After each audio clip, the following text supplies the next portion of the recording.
Hello guys, and welcome to my new video, and today we'll be looking at the RESTO DRUID Mage Tower challenge. And before I'm gonna go to stage 1 commentary and how I achieved this, I want to talk about the build, some of the items that I felt really strong, and some of the differences between the Mage Tower challenges between the classes themselves. So one of the first things that I noticed that if you're doing Mage Tower as a Shaman or a Priest, the Arcane Blitz from the Mage is going to hit a lot harder. You cannot get more than one stack, to be honest, to be on the safe side.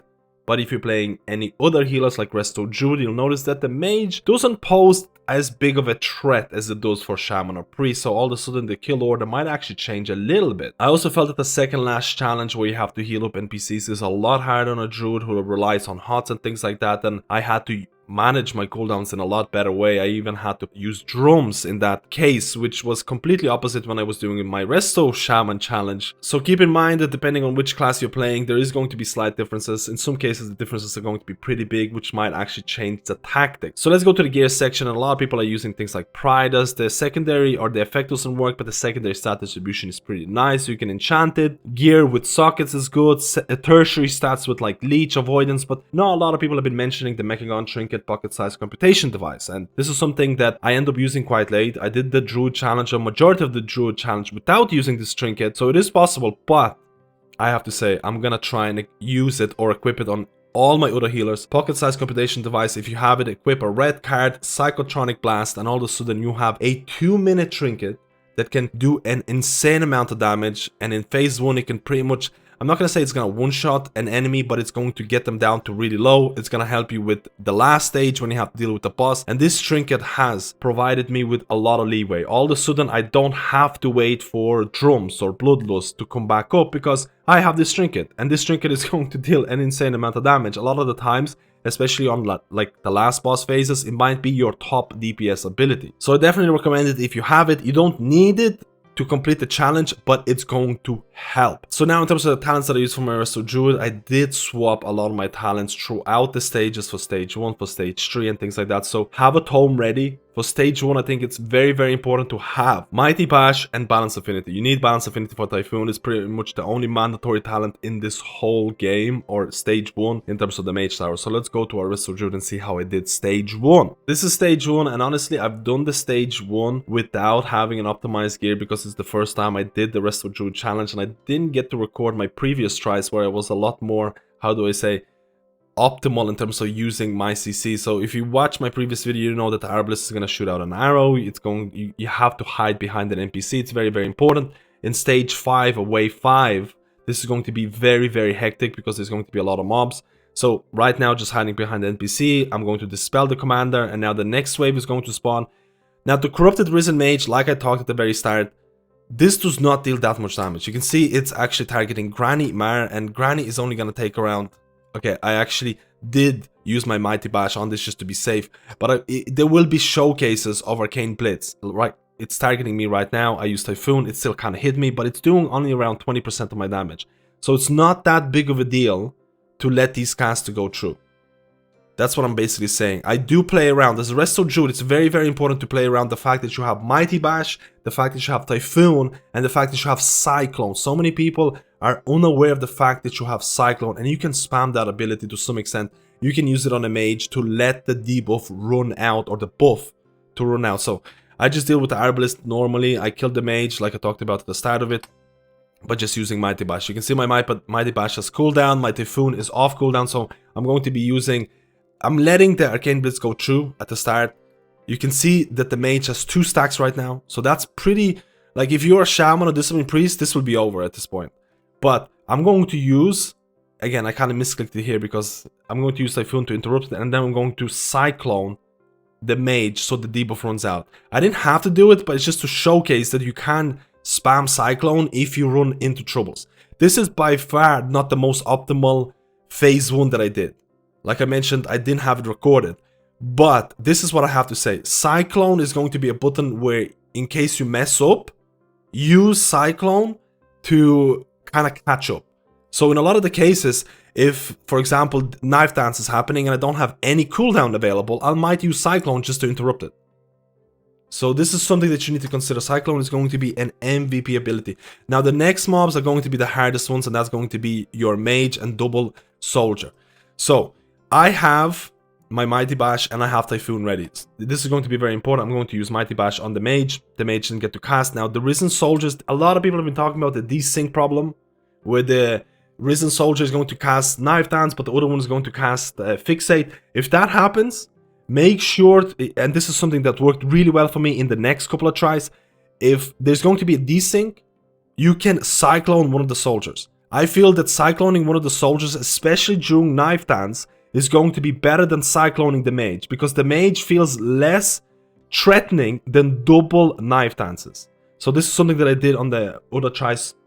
Knife Dance is happening. I'm going to be using Typhoon right now to interrupt all of them, and this worked pretty well. Again, the commander went down a bit. Arcane Blitz is happening on me. That's quite lucky, because if the Arcane Blitz was on the commander, it probably would have died. So I use my Flourish here. Again, I'm using Flourish here. And this is going to be the first Fixate. Fixate, I'm going to be using Vortex. Vortex is very, very nice here to get away from Fixates. One Fixate is not going to kill you. But if both of them Fixate, it's going to be pretty tough. So the Mage died. Now, if you are using, and I should go back. If you are using the trinket that I mentioned, computational device, use that computational device to kill the Mage on this stage. This is what I did on my next couple of tries. I used that trinket to get the Mage to like 10-20% and it just gets annihilated. And then I use my Mighty Bash on Typhoon on the soldiers.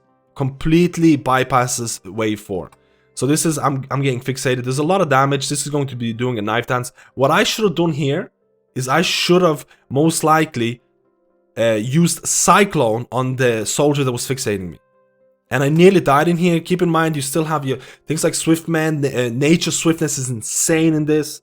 I'm using Tranquility here. This is the Knife Dance 2. One of the soldiers already died. If you have double soldiers with Knife Dance, you have to CC them in some way, because double Knife Dance is going to be too big. Again, Cyclone, Cyclone, Cyclone. Do not forget about this ability. It's one of the best things that you can use. I did end up using my drums. If you do not have drums, please make sure to buy it. It's going to give you an advantage. And this is going to be the last phase. Now, I do have Mighty Bash and I do have Typhoon. I kind of messed up my Typhoon completely. For some reason, like I told you, this was far from optimal stage 1. But I Typhooned and then I Mighty Bashed the Mage. So the Knife Dance is going to go off. What I should have done here is I should have Cycloned the soldier with Knife Dance. And it would have simplified the whole process so much more. I would have had the soldier, Cyclone, Knife Dance would have been interrupted. Then I just have to deal with the Mage. Again, keep in mind the Arbalist has the Mana Sting and you need to hide an NPC. So you can't really see the Mana Sting arrow right now. But just always make sure you're hiding behind NPC in wave 5. Very, very important. So the Mage is going to be casting. It's going to get a double buff. Commander is pretty low. This is very spicy. If the Mage didn't die in that time, it probably been really, really bad. I have my Nature Swiftness, so I heal myself. Again, Fixate is doing a ton of damage. I should have used my Renewal there, but I didn't have it. Keybinded. So there is a lot of ways to improve on this. But this is just to showcase that you can do stage 1 with really suboptimal play. And I have my Flourish ready right here. Really suboptimal play. And the biggest advice I can give you, if you have the Trinket, computational, pocket-sized computation device, going to be really, really strong to deal with the Mages. And always, always make use of Cyclone. If you mess up, if something is going out of hand, just Cyclone. So now for stage 3, I definitely recommend people to change their talents. This is something that I experimented a couple of times because I did this challenge multiple times to see which talent build I feel the most comfortable with. So basically I ended up swapping for stage 3 to Heart the Wild and Feral Affinity. I felt Feral Affinity. I was more comfortable with Feral Affinity. And this is a time stage, and honestly, 5 minutes felt pretty tight. And I felt I needed more damage, I needed to focus on more DPS, and I felt Feral Affinity with Heart of the Wild was going to provide me with that. Now, in this kind of video that I did, I actually didn't wait for Bloodlust or the Drum cooldown to come off cooldown because I was using pocket-sized computation device. So let's go and go ahead in terms of the eyes. The eyes are going to be very simplistic. What I end up doing in this stage to save time, a lot of the times I will be applying Sunfire on most of the eyes. Because applying Sunfire is not going to kill them instantly, it's going to just chunk them down a bit and then I focus on one. Now, do not get into the melee range because they do have a pulsating AoE and after they die they're going to get, like, you're going to take a lot of damage. So you can easily die because these eyes are technically moving towards you to some extent. So you can easily lose yourself and just get close to them, or let the eyes get close to you, and then all of a sudden, like you can see there, that was pretty rough. The eye just got to me, it pulsated AoE, and then it died at a given instant, and I was left with 10%. So don't be too complacent in terms of how close you get to the actual AoE effect. But the general idea, just kill them or take them down as soon as possible, because 5 minutes is not a long time to get through this stage. And I've failed this before where I ran out of time. So I Sunfire a lot of them, and then I Sunfire Moonfire, and then I just Solar Rat out of range, very safe. And again, you can't fail this by accident. I've seen this happen before. The next stage is just basically when I get through this as fast as possible. I applied Sunfire, Moonfire on all of these, and then I went to my kitty form, and then I just swiped. I used my Psychotronic Blast here. So this is why I use my trinket, because the trinket is 2-minute cooldown, and honestly, this saved me a lot of time. This really did save me a lot of time. You can see here that the trinket chunked down the HP of the mob quite a bit. Then I go into my kitty form, I apply my bleeds, and then I use my finishers, and then I'm ready to go. Again, you can see the timer right here. I'm about 320 left, which is really, really good. Like, I still have a decent amount of time. The next stage, you open the gate, you dispel the soul, and then you have to heal up the 3 other remaining souls as your targets. You actually don't have to do it as a Resto Druid running with something like Feral Affinity with Maim, because you can keep the Arbalest CC'd most of the times. So if you really wanted to optimize it, but it's kind of unsafe to do it. So you do have Maim in case, and you can use things like Vortex right before it jumps. Now, I didn't use it, and I played it extremely safe, and I hid. But what I could have done, I could have went to my Feral Affinity, I could have used Maim, and in this instance, I'm going to be using Vortex. You'll see it right now. I'm going to use Vortex, and now Arbalest is going to jump, but it's going to have to come back, and you kind of negate the whole mechanic. So if you wanted to save some time, you don't actually have to heal the NPCs at all, and you can use your CC as a druid to bypass this whole stage. DPS very important. I'm putting my bleeds. I feel like Feral Affinity is definitely the way to go. My Psychotronic Blast is 35 seconds. Again, this stage, very, very easy as a Resto Druid, or Druid in general. You can just apply Sunfire and it's going to get all of these. So you should definitely not die from this stage. The next part, honestly, is something that I was being too safe with. I ran out of time in one of the tries, and that is because I was way too safe in this stage. You need to be quite offensive. You need to apply your dots. You need to apply, you need to focus on DPS here. In this instance, I don't have drums. If you have drums, use drums at this point right now, and then just wait for your drums to come off cooldown. But I didn't have it because I'm using the trinket, like I mentioned before. So just basically killing the eyes in the range. I'm trying to apply a bit of damage on the main guy, on the Corruptor, but I'm not really doing that much at the moment. I'm focusing on the eyes. I have around 1 minute and 30, which is not too bad. Keep in mind, when the eye dies, it does a bunch of damage. So you need to make sure you're full HP. I'm using my Psychotronic Blast on the ad. Let's just go back. Let's just see. So the ad has around 88% HP, and I'm using my trinket. I'm going to be using my trinket very, very soon. So from 80 HP, it goes down to 55. So this is the kind of power we're talking of this trinket. It's going to simplify time. I have 1 minute left. I didn't, like, in this instance, if I didn't have this trinket, I would definitely be using drums. So now I pop Heart of the Wild, and I'm going into my kitty form. I wish I would have went to the kitty form a little bit longer, but I still had one eye left. So right now, I'm going to go into kitty form. I'm going to be using my bleeds. I'm going to apply bleeds on them. Again, I feel like Feral Affinity in this case provides more DPS, and especially with Heart of the Wild, it can be really, really nice. This is a stage, so I had 1 minute left or 50 seconds left, which is not that big considering that I was being really offensive. So this stage, honestly, pump damage, focus on DPS, and try to stay alive. So now we're gonna go to stage 5, and honestly this stage felt a lot harder on Druid than it did on Resto Shaman, so you have to have a good cooldown management because a lot of your heals are HOTS, and the NPCs, the hot meta is not really great on this stage.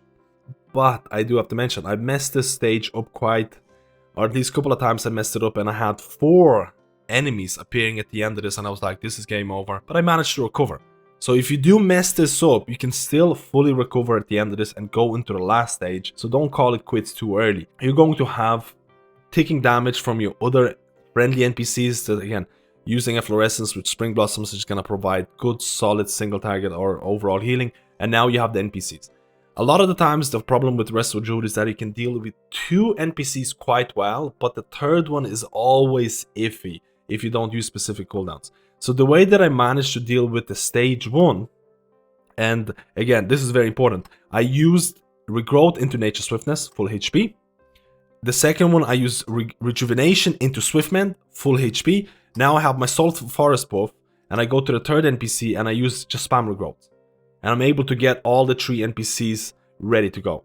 And I felt that this was really, really important because the next stages, I'm going to have a couple of cooldowns. You have a couple of cooldowns to use, like Tranquility, things like that. I did use, and you can see here right now, I did use drums. I don't think they're necessary, but I feel like if you're falling behind, it's going to help you. So, this is going to be the regrowth phase. I'm going to be using Swiftmend into Wild Growth, or I used Regrowth there, but I used Wild Growth here. I kind of messed it up. I should have used Swiftmend into Wild Growth, probably on myself as well, to splash it on everybody, and then I use Flourish. And now because I have a lot of haste, I'm just spamming Regrowth. I let one person go through. So this is the reason why I don't think I should have used drums at all, because they didn't really help me. Because without specific cooldowns, you're not really going to be able to heal up all 3. And letting one go through is actually better for you. So you need to make sure you let one through at least. So I kind of wasted my Flourish a little bit, but I'm fine because the next stage, I'm just tranking. Tranquility by itself, you don't even have to put HOTS, but I do end up using, I think, Wild Growth, Regrowth, and then using Wild Growth into Tranquility. And Tranquility, again, this was an overkill because Tranquility by itself is going to heal up everybody. So what I messed up on, I kind of messed up my Flourish usage, and I messed up by using drums. You don't have to do that. Let one NPC through. So you'll see soon that the one NPC is going to come down here. You can drink. You can drink during this time. It's very, very important to drink. The NPC is going to come out. It's going to be one Arbalest. It doesn't do anything. You're just going to end up killing it. No problems whatsoever. Now we're going to the last stage. And the last stage can actually be pretty awkward depending on how you do. Now, I do use... I would advise to hold your drums and use drums on this phase. For sure. Because there is a big balance between doing damage and healing. You cannot just focus on your HP. You have to still do some moderate amount of damage to the boss because it's going to simplify the process in a lot of ways. So I just maintain Sunfire. I'm using my Psychotronic Blast, so I just want to showcase it again. The NPC is going to come out very, very soon, and the boss is going to... People are going to say it's overpowered, but like 100% HP, 99% HP. I'm using my Blast, and the boss is down to around 90%. So we did a decent amount of chunk of damage straight away. Now you can see the debuff here. I have 6 seconds to stand in green puddles and let my HP go down as much as possible.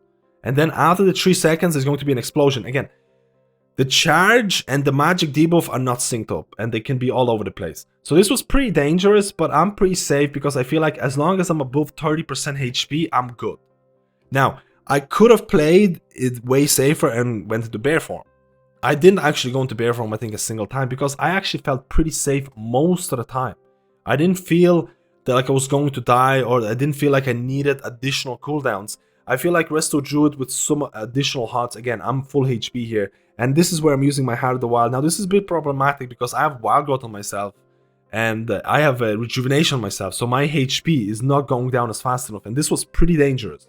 What I did there was pretty dangerous. I definitely don't advise you to go too much or place too many HOTS on yourself. I feel like just one Rejuvenation is usually good enough, so that was pretty scary. I'm still gonna like top myself up. I feel like being around 50% HP before the jump happens or before the magic debuff comes out is probably the way to go. I have to heal up. I have to heal up all the NPCs. The NPCs are pretty low. I'm around 30%. This is all good. I don't need to do anything. The debuff is on me. It's going to expire in 4 seconds. I need to get people up. I need to get people up to as much as possible, and I'm just healing it. Again, I'm just placing Rejuve on myself, and that seems to be good enough to maintain safety. Again, if you feel you need additional defensives, go into bear form when the jump happens. It's going to help you. It's going to prevent you from dying. I feel like I'm okay here. I'm around, like again, the debuff is going to expire in 4 seconds. I'm placing Efflorescence. I'm trying not to stand in Efflorescence. It's something that I wanted to test. Maybe having one Rejuve and Efflorescence is going to be okay, but if it... One Reju felt pretty decent. Again, this is pretty dangerous. I used Wild Growth, and Wild Growth is on me, so I'm pretty much, I have a lot of HP, but I can just stand in the green stuff, and you can see here the debuff expiring in 4 seconds. The boss is nearly dead. The boss is nearly dead, and I still have quite a few circles left, or at least a little bit of the area. If I didn't have the trinket, I would have to save my drums here, and I would have to focus on the boss. Again, I actually kind of should have focused on the boss a lot more. I should have maintained Sunfire, Moonfire, and things like that. I should have used my Heart of the Wild a lot better in terms of staying in Boomkin form a bit more. And there's a lot of ways I could have optimized this. So as long as you do minimal amount of damage and play it safe, you're going to do it. But things like the DPS trinkets are going to really, really help you out in a lot of the stages. And having drums for the last stage is also quite important. But if you don't have it, it's fine as long as you have a DPS trinket. And this is my guide towards Resto Druid Mage Tower challenge. I messed this up in so many different ways. The stage 1, I didn't have the best recording. I did do a majority of this challenge without using the trinket. I got to the last stage without using the trinket, and I just ended up failing it because I swift mend myself before the debuff ran out, and then everybody just died. So it's very possible to do this challenge without the trinket. But I'm telling you right now, guys, if you have the trinket, it's gonna save you a lot of headaches. It's going to save. It's really, really nice. I think in this given case, if I go to my damage meters, and I don't have the damage meters right now, the trinket would be my top damage for that last stage. It would be my top damaging effect, and then it would be like Sunfire, and then maybe Moonfire, and things like that. So guys, let me know how I feel about this guy. Let me know if you know any other tips and tricks, any other gear or pieces of gear that could really help you out. Leave a comment below, and I'll see you in my next video.